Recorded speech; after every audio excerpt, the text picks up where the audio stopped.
I have a question or two.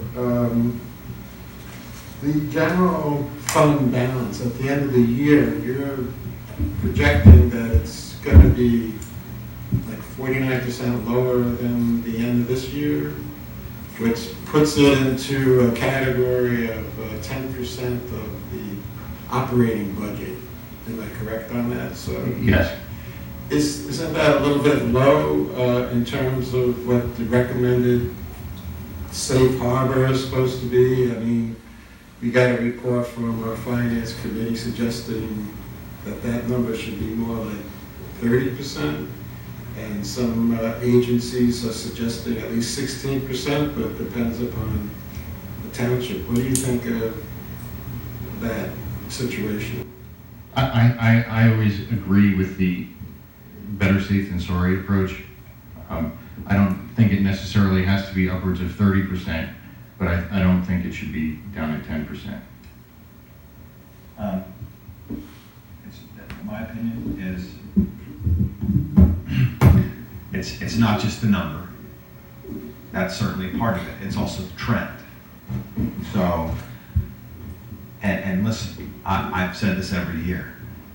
Would my hope be in the end that it's not 1.2 million? I sure hope it's not. I think every year you'll see, when we've presented the budgets, when I've had budgets in the past, the goal would be that we beat it a little bit. A couple 100,000 was what you saw earlier. I would rather budget that way where we can assume that we'll do better than do worse. I wouldn't want it to be that it's not 1.2 million, it's 900,000. I'd rather it be 1.4 million. So it's the number itself. There's a lot of discussions, and there's numbers that come out from the state and DCED that say this 10% number is like a threshold number, or 15% is the number. I personally think, having gone through hearings on our bond rating with Moody's and S&P, that's not the number they want to see. It's not the number they want to see. They will tell you generally that they like the number to be somewhere between 20 and 30%.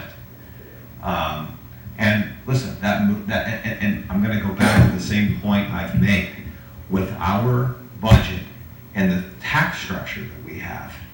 Those can have wild swings to them because you can't necessarily predict where that earned income tax number is going to come out, where that real estate transfer number is going to come out. So you very well could have a very conservative budget that has an estimate that you're going to end the year with $2.4 million, but suddenly if people start losing their jobs and stop making money in spite of your best efforts, it could be far less than that.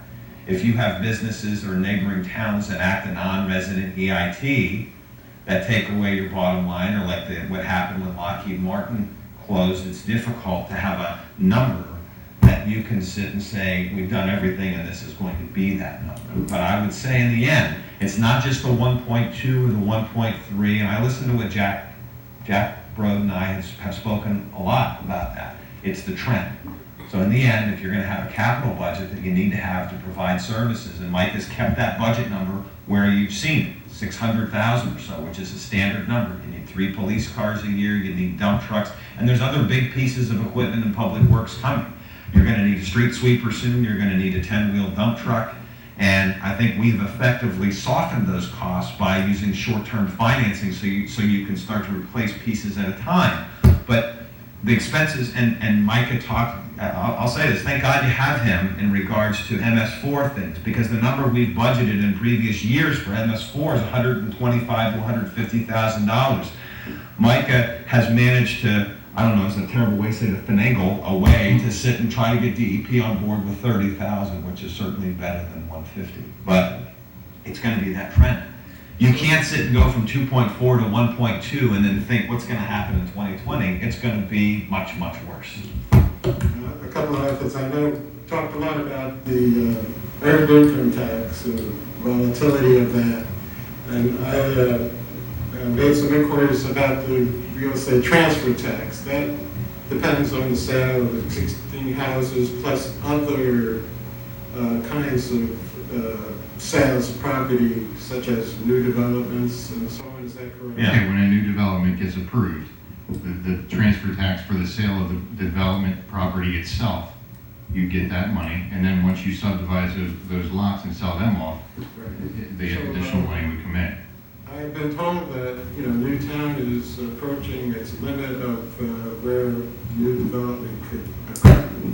Yes, And that would probably have an impact on the transfer tax that we collect, is that correct? it can. I Do you mean, have any idea what percent of the transfer tax over the past few years has been due to the sale of existing homes versus the sale of new development? well, I will say we haven't had very many, very many new developments emerge recently.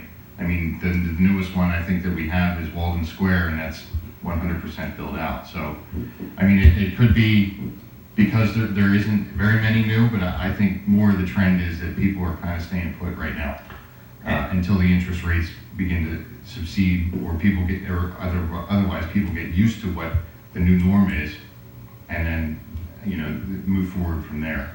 And that also impacts, John, in your budget. Look in your budget under revenues, look at building permits. Building permits, you can get small little ticky-tack things, but the building permits for developments and new construction, as we get built out, you're gonna see that number continue to flatten out and lessen off, where we were getting $200,000 and $300,000 and $400,000 a year in building permits. You're gonna see that number, I don't remember what Mike had put in the budget this year, but it has that same effect. It has multiple pools of revenue that get impacted by being built out. In regards to that, naturally we get